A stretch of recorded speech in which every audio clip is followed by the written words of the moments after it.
पूरे मुल्क जियां योम तशक्कुर के सिलसिले में गवर्नमेंट्स बॉयज़ हाई स्कूल खैरपुना तंशा में भी एक पुरजोश तकरीब जो एहतमाम किया जी अगवानी सीनियर तालीमी माहिर और स्कूल के हेड मास्टर अल्लाह वरायो खोसो कई। तकरीब में स्कूल के उस्तादन शागिर्दन ट्रेनिंग सेंटर के मास्टर ट्रेनर्स और कोरस पार्टिसिपेंट्स वडी अंग में शिरकत कई। तकरीब जो आगाज कौमी झंडो फड़काइण से थियो, जे बाद पाक फौज की हिमायत और हुब्बुल वतनी के जज्बे हेठ एक पुरअमन रैली कढ़ी हुई। रैली दौरान शिरकत कंदड़न पाक फौज जिंदाबाद और पाक आर्मी जिंदाबाद जा पुरजोश नारा हया और पाक फौज के बेमिसाल कुर्बानी के भेटा पेश कई। रैली शहर के मुख्तलिफ रस्तन ता गुजरी, जैमें इलाके वासिन भी वडी तादाद में शिरकत कंदे पंहिंजे जज्बात जो इजहार कयो। हेड मास्टर अल्लाह वरायो खोसो पंहिंजे खिताब में चयो त पाक फौज पाकिस्तान के फख्र जो निशान है, जेका हर मुहास दुश्मन के मुंह तोड़ जवाब दी आई है। भारतीय जारियत खिलाफ पाक फौज की बहादुरी और बहादुर जवानन के कुर्बानी ते पूरी कौम के फख्र है। पाक फौज एक पेशावर तरबियत याफ्ता और दुनिया की मनियल फौज है, जेका हर आजमाइश में सुरखरू थी है। याद रहे तो योम तशक्कुर पाकिस्तान की अवाम पारा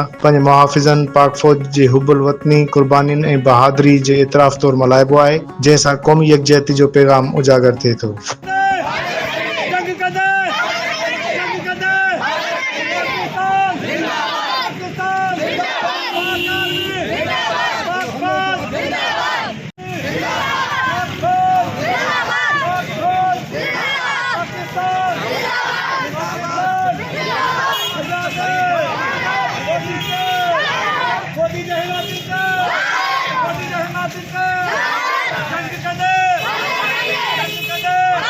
अज योम तशक्कुर के सिलसिले में निकता आयूँ, पाक फौज के सलाम करण के लिए निकता आयूँ।